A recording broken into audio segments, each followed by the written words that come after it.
25 मई को दिल्ली की जनता लोकसभा चुनाव को लेकर बड़ा फैसला ईवीएम में कैद कर देगी। लेकिन इससे पहले ही राजनीतिक दलों के बीच कड़ी टक्कर जारी है। चुनावी मैदान में इस बार मुकाबला एनडीए बनाम इंडिया गठबंधन है। एनडीए का लक्ष्य 400 पार का है, तो वहीं इंडिया गठबंधन मोदी सरकार के विजयी रथ पर लगाम लगाने के सपने देख रहा है। दिल्ली में पहली बार कांग्रेस और आम आदमी पार्टी साथ मिलकर चुनाव लड़ रही हैं, जहां 3 सीटों पर कांग्रेस तो वहीं 4 सीटों पर आम आदमी पार्टी चुनाव लड़ रही है। दिल्ली की लोकसभा सीटों पर कौन किसको देगा टक्कर?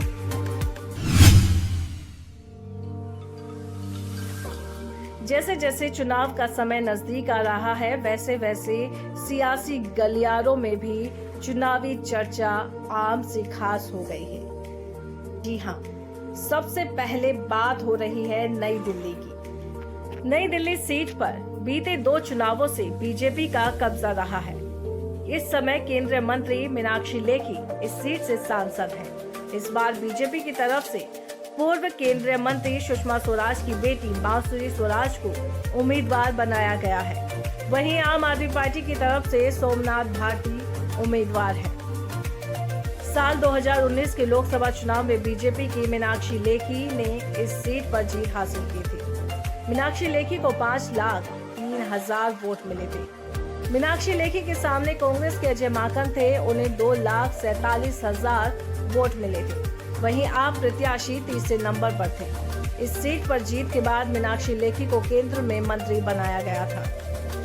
नई दिल्ली लोकसभा सीट का इतिहास देखा जाए तो नई दिल्ली लोकसभा सीट 1951 में अस्तित्व में आई थी। यहां अब तक 6 बार कांग्रेस और 5 बार बीजेपी को जीत मिली है। इस सीट पर बीजेपी को पहली बार 1991 में जीत मिली थी। उस चुनाव में लाल कृष्ण आडवाणी ने कांग्रेस उम्मीदवार राजेश खन्ना को चुनावी मैदान में पटकनी दी थी। आडवाणी ने बाद में इस सीट को छोड़ दिया था, जिसके बाद 1992 में हुए उपचुनाव में राजेश खन्ना को जीत मिली। इसके बाद 2004 तक ये सीट बीजेपी के पास रही। 2004 के चुनाव में कांग्रेस के अजय माकन ने यहां पर बीजेपी की जीत का सिलसिला तोड़ा और कांग्रेस की वापसी कराई। इसके बाद 2009 के चुनाव में भी कांग्रेस ने जीत दर्ज की। उसके बाद बीते 2 चुनाव में कांग्रेस लगातार इस सीट पर चुनाव हार रही है और इस बार कांग्रेस आम आदमी पार्टी गठबंधन के तहत आप प्रत्याशी ही मैदान में है। नई दिल्ली में कितने वोटर्स? नई दिल्ली क्षेत्र में 14 लाख से ज्यादा मतदाता हैं। इनमें से 8,30,000 पुरुष और 6,59,000 महिला मतदाता हैं।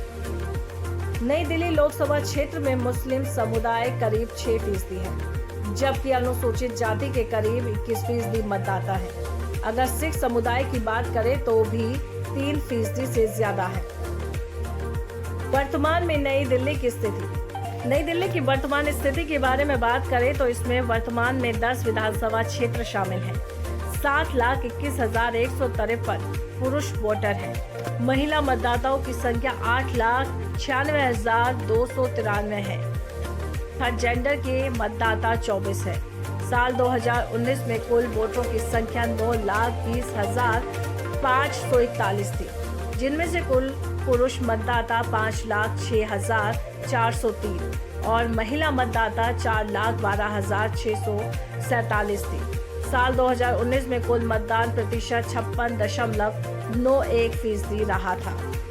फिलहाल अब ये देखना होगा कि इस बार नई दिल्ली की जनता सुषमा स्वराज की बेटी बांसुरी स्वराज पर भरोसा जताती है या फिर आम आदमी पार्टी के सोमनाथ भारती को मौका देगी।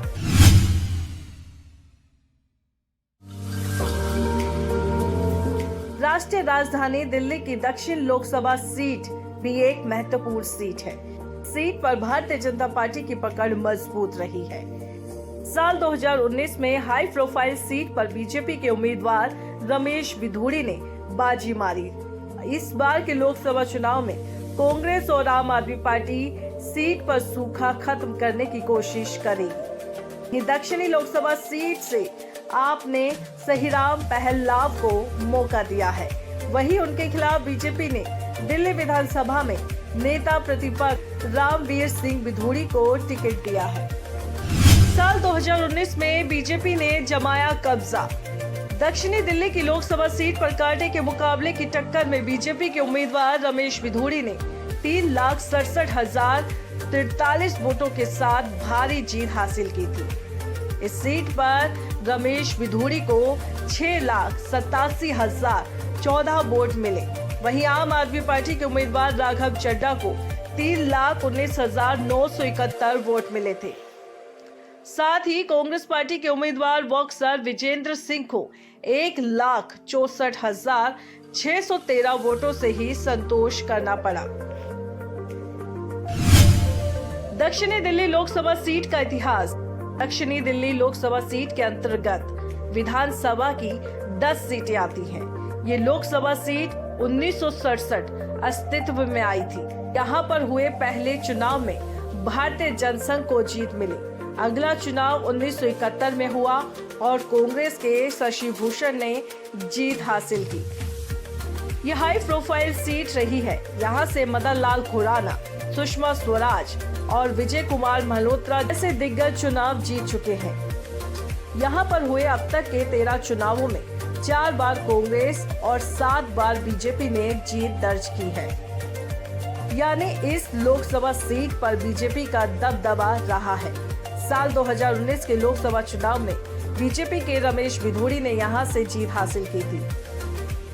हालांकि 2024 के चुनाव में उनका टिकट कट गया है। बीजेपी ने इस बार यहां से रामवीर सिंह बिधूड़ी को मैदान में उतारा है।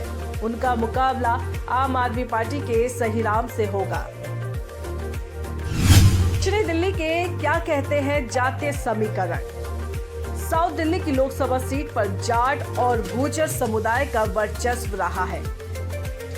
42 गांवों में से 18 पर जाटों का और 12 पर गुर्जरों का वर्चस्व है। दोनों समुदाय पूर्वांचलियों के साथ मिलकर दक्षिण दिल्ली में लगभग 30% मतदाता है। गुर्जर बहुल इलाकों में बदरपुर, छतरपुर और तुगलकाबाद शामिल है, जबकि देवली, विजवासन और संगम बिहार के कुछ हिस्सों में जाट अच्छी संख्या में है। यहाँ पर लोग स्थानीय मुद्दे पर भी ज्यादा जोर देते हैं। संसदीय क्षेत्र में साक्षरता दर 85.94% के करीब है। यहाँ पर 10,05,299 पुरुष और 7,47,322 महिला मतदाता है। 127 मतदाता अन्य अथवा थर्ड जेंडर है। यहाँ अनुसूचित जाति की आबादी 16.61% के करीब है और एससी कैटेगरी की संख्या 0 है। दोस्तों, दिल्ली की इस हाई प्रोफाइल सीट और बीजेपी के गढ़ रही दक्षिणी दिल्ली सीट पर आपकी क्या राय है, हमें कमेंट करके जरूर बताएं।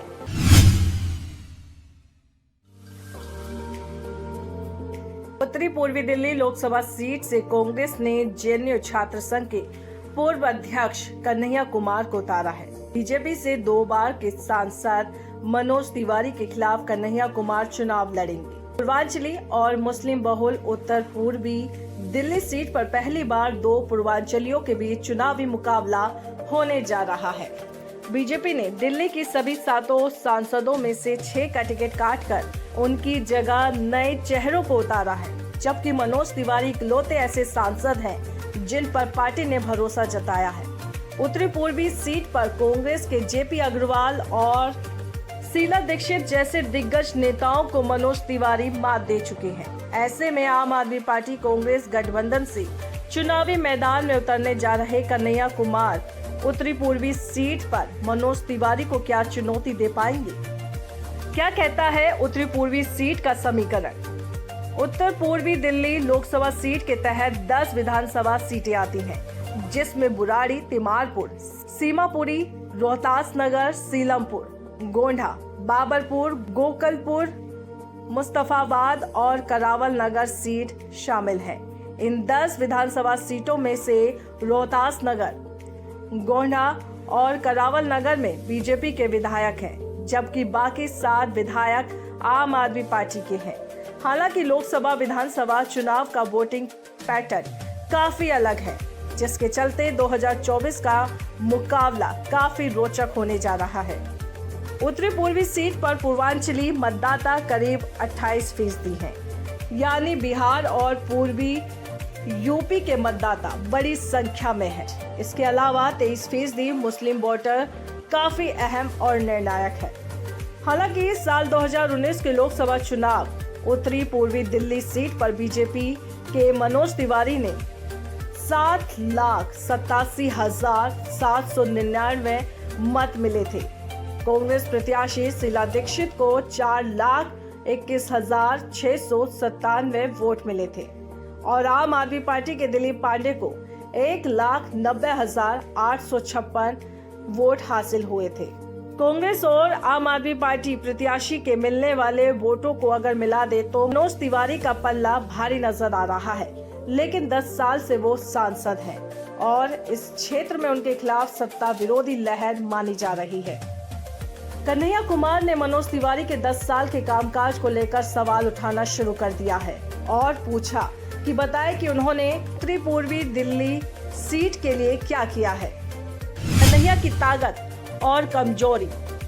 कन्हैया कुमार का मजबूत पक्ष। कन्हैया कुमार पूर्वांचल से आते हैं और युवा हैं। इसके अलावा अच्छे वक्ता हैं, जिसके चलते राजनीतिक सुर्खियों में रहते हैं। साल 2019 का लोकसभा चुनाव बिहार से हारने के बावजूद चर्चा में रहे थे। इंडिया गठबंधन के प्रत्याशी होने से अल्पसंख्यक वोटरों को आकर्षित कर सकते हैं। युवाओं में भी पहचान है। कन्हैया कुमार का कमजोर पक्ष देखें तो कन्हैया कुमार दिल्ली की सियासत में सक्रिय नहीं रहे हैं। पैराशूट प्रत्याशी के तौर पर देखा जा रहा है और जमीनी कार्यकर्ता भी नहीं है। वामपंथी दल से ताल्लुक रहा है और जेएनयू में उनके छात्र संघ अध्यक्ष रहते हुए नारेबाजी हुई थी, जिसके चलते बीजेपी उनको टुकड़े टुकड़े गैंग का सरगना कहती रही है। मनोज तिवारी का मजबूत और कमजोर पक्ष। मनोज तिवारी का मजबूत पक्ष। मनोज तिवारी उत्तरी पूर्वी दिल्ली लोकसभा सीट से 2 बार भारी मतों से जीत चुके हैं। पूर्वांचली मतदाताओं के बीच उनकी मजबूत पकड़ मानी जाती है। मनोज तिवारी भी अच्छे वक्ता हैं और लोगों को अपने भाषण से आकर्षित करने की ताकत रखते हैं। मनोज तिवारी का कमजोर पक्ष। मनोज तिवारी अच्छे वक्ता तो है ही, लेकिन इसके बावजूद उनके सामने कई चुनौतियां भी हैं। राजधानी में उत्तरी पूर्वी दिल्ली विकास क्षेत्र में सबसे ज्यादा पिछड़ा है। 10 साल से सांसद होने के चलते एंटी इनकम्बेंसी फैक्टर का भी सामना करना पड़ सकता है। अल्पसंख्यक और गुर्जर वोटरों की संख्या ज्यादा है, जिनकी नाराजगी उन्हें चुनाव में महंगी पड़ सकती है। उत्तरी पूर्वी सीट पर कौन भारी? कन्हैया कुमार और मनोज तिवारी में जो भी नेता उत्तरी पूर्वी दिल्ली लोकसभा सीट पर जातीय समीकरण और अनाधिकृत कॉलोनियों को साधने में कामयाब रहेगा, उसके हाथ जीत लगेगी। इस जीत पर जो मतदाता हैं, उनमें से अधिकतर लोग उत्तर प्रदेश और बिहार से सटे पूर्वांचल इलाके के हैं। यहाँ मुसलमान भी बड़ी तादाद में हैं। इन लोगों की चुनावी जीत में अहम भूमिका है। कांग्रेस को भरोसा है कि उसका परंपरागत वोट बैंक मुसलमान, दलित और कम आय समूह उसकी झोली वोटों से भर देगा। तो वहीं बीजेपी पूर्वांचली और बहुसंख्यक वोटों के सहारे मनोज तिवारी जीत की हैट्रिक लगाना चाहते हैं। दोस्तों, आपको क्या लगता है? क्या मनोज तिवारी उत्तरी पूर्वी दिल्ली लोकसभा सीट से जीत की हैट्रिक लगा पाएंगे या फिर कन्हैया कुमार उनके विजय रथ में ब्रेक लगा देंगे? आपकी क्या राय है? हमें कमेंट करके जरूर बताएं।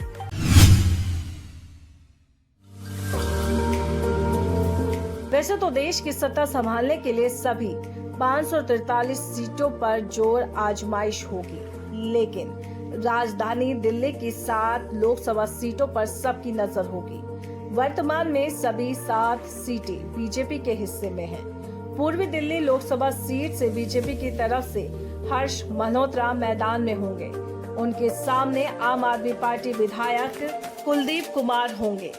आपके साथ गठबंधन के चलते कांग्रेस का कोई उम्मीदवार इस सीट से नहीं है। साल 2019 में कौन किस पर पड़ा था भारी? साल 2019 के लोकसभा चुनाव में पूर्वी दिल्ली की सीट बीजेपी के खाते में गई थी।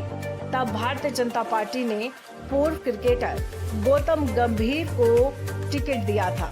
इस बार भाजपा ने उनका टिकट काटकर हर्ष मल्होत्रा पर भरोसा जताया है। पिछली बार मुकाबला त्रिकोणीय था, क्योंकि आम आदमी पार्टी, बीजेपी और कांग्रेस तीनों ने अलग अलग चुनाव लड़ा था। बीजेपी से गंभीर, आप से आतिशी और कांग्रेस से अरविंदर सिंह लवली मैदान में थे। गौतम गंभीर को सबसे ज्यादा 6,96,156 वोट मिले थे। कांग्रेस के अरविंदर सिंह लवली को 3,04,934 वोट मिले थे। आपकी आतिशी को 21,932 वोट मिले थे। चौथे नंबर पर बीएसपी के संजय कुमार थे, जिन्हें मात्र 19,090 वोट मिले थे। पूर्वी दिल्ली सीट का क्या है इतिहास? 1967 में इस सीट पर पहला लोकसभा चुनाव हुआ था। तब भारतीय जनसंघ हृदयलाल देवगन ने कांग्रेस के बी मोहन को हराया था। 1971 में हृदयलाल देवगन को कांग्रेस के HKH भगत ने मात दी थी। तब से अब तक इस सीट पर कभी बीजेपी तो कभी कांग्रेस का ही कब्जा रहा है। साल 2014 में ये सीट बीजेपी के खाते में आई थी। वहीं पूर्वी दिल्ली लोकसभा सीट के अंदर 10 विधानसभा सीट आती हैं। ये 10 विधानसभा सीटें हैं कृष्णा नगर, गांधीनगर, लक्ष्मी नगर, विश्वास नगर, तिलोकपुरी, जंगपुरा, पटपड़गंज, कोंडली, शादरा और ओखला है। इस सीट पर मुकाबला बीजेपी और आप के बीच होगा। गठबंधन और सीट शेयरिंग फॉर्मूले के चलते कांग्रेस ने यहां से अपना उम्मीदवार नहीं उतारा है। फिलहाल अभी देखना होगा कि पूर्वी दिल्ली की सीट किस पार्टी के खाते में जाती है। क्या बीजेपी जीत की हैट्रिक लगाएगी यहां पर, या फिर आम आदमी पार्टी जो तीसरे नंबर पर रही थी वो जीत हासिल कर पाएगी?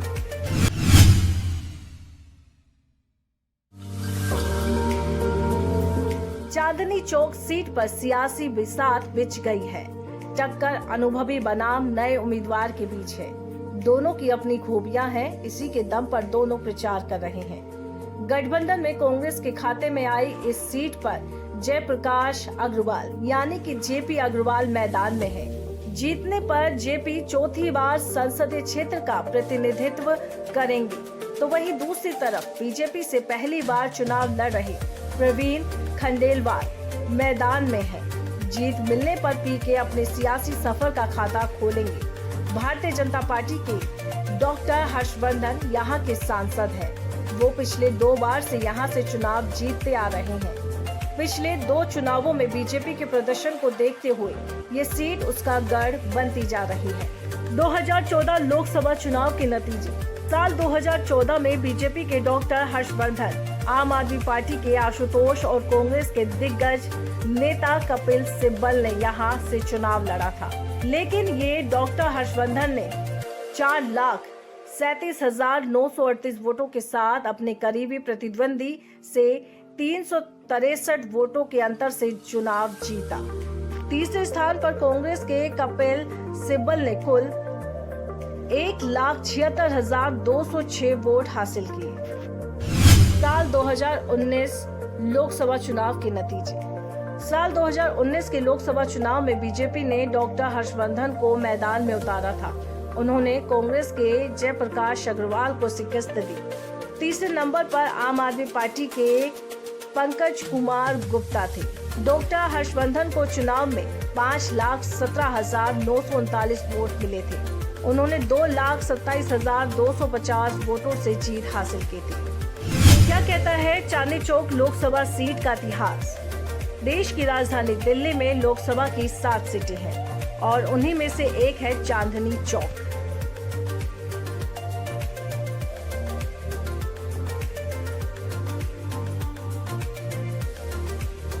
तब कांग्रेस के राधा रमन ने जीत हासिल की।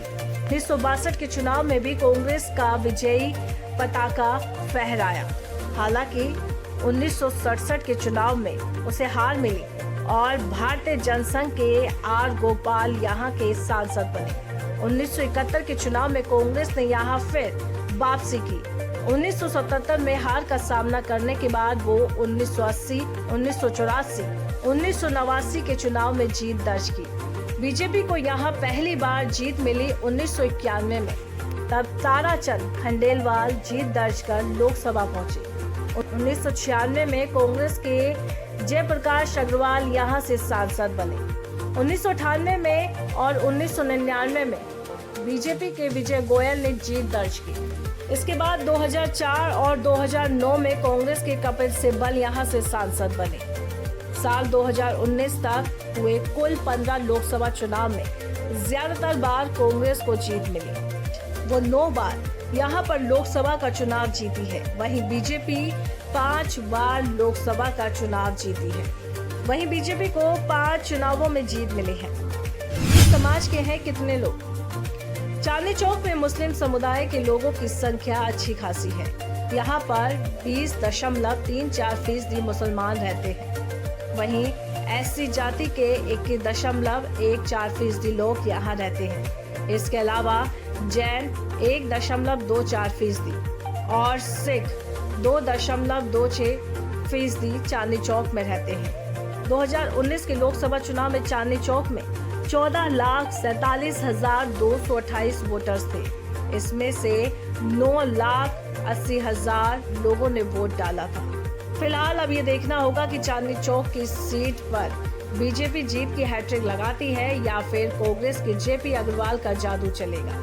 दोस्तों, आपको क्या लगता है, नए बनाम पुराने की जंग में जीत किसको मिलेगी? हमें कमेंट करके जरूर बताएं।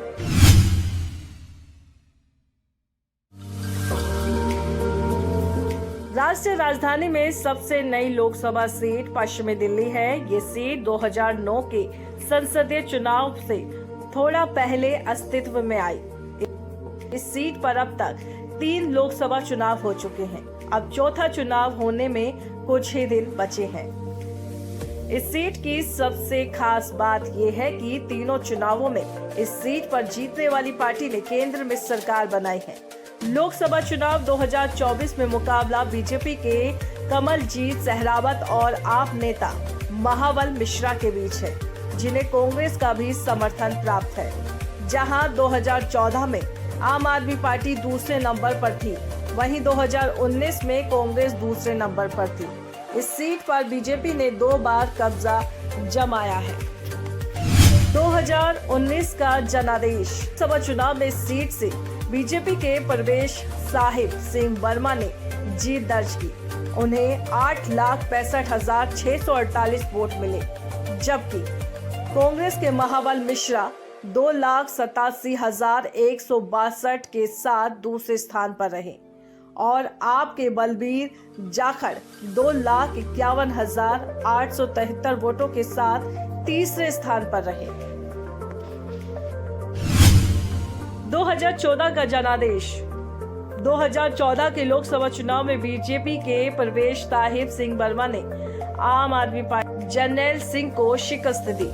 इस चुनाव में प्रवेश साहिब सिंह वर्मा को 6,51,395 वोट मिले। जर्नैल सिंह को 3,82,809 वोट मिले। इस तरह जर्नैल सिंह 2,68,586 वोटों से ये चुनाव हार गए। वहीं कांग्रेस के महाबल मिश्रा 1,93,266 वोटों के साथ तीसरे पायदान पर रहे। 2009 का जनादेश साल 2009 के लोकसभा चुनाव में बीजेपी के प्रोफेसर जगदीश मुखी और कांग्रेस के महाबल मिश्रा के बीच मुकाबला था, जिसमें प्रोफेसर जगदीश मुखी को 3,02,971 और महाबल मिश्रा को 4,89,899 वोट मिले। इस तरह महाबल मिश्रा जगदीश मुखी को 1,76,000 928 वोटों से शिकस्त देने में कामयाब रही थी। दिल्ली के क्या कहते हैं जातीय समीकरण। पश्चिमी दिल्ली की लोकसभा सीट के अंतर्गत मादीपुर, रजौरी गार्डन, हरिनगर, तिलक नगर, जनकपुरी, विकासपुरी, उत्तम नगर, द्वारका, मटियाला और नजफगढ़ विधानसभा क्षेत्र आते हैं। पश्चिमी दिल्ली के रजौरी गार्डन, तिलक नगर और जनकपुरी में पंजाबी वोटर्स की संख्या काफी अच्छी है। वहीं मटियाला, विकासपुरी, उत्तम नगर और नजफगढ़ का क्षेत्र गांव बाहुल्य है। मादीपुर और हरिनगर में आबादी लगभग मिली जुली है। यहां पर उम्मीदवार पूर्वांचल और पंजाबी वोटर्स को लुभाने की कोशिश करते हैं। पश्चिमी दिल्ली की साक्षरता दर 87.99% के आसपास है। यहाँ पर 11,08,886 पुरुष और 9,30,409 महिला वोटर्स है। 115 मतदाता अन्य अथवा थर्ड जेंडर है।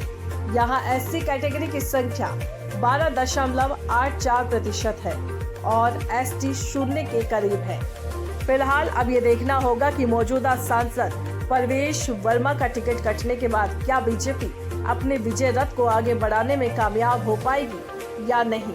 दोस्तों, इस विषय पर आपकी क्या राय है, हमें कमेंट करके जरूर बताएं।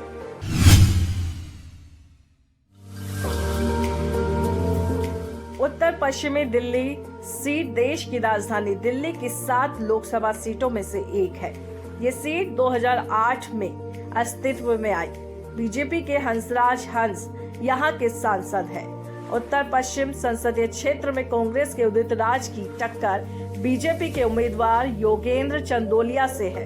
योगेंद्र चंदोलिया दिल्ली में मेयर रह चुके हैं। देखा जाए तो साल 2019 के चुनाव में हंसराज हंस ने आम आदमी पार्टी के गुगन सिंह को हराया था। हंसराज हंस ने 5 लाख से ज्यादा वोटों से जीत हासिल की थी।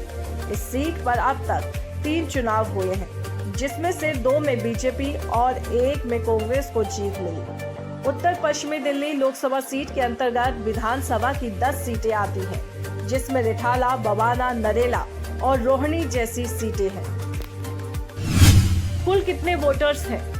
उत्तर पश्चिमी दिल्ली में कुल 36 लाख से ज्यादा लोग रहते हैं। यहाँ पर कुल करीब 19 लाख वोटर्स हैं। इनमें से 8 लाख महिला और 11 लाख पुरुष वोटर्स हैं।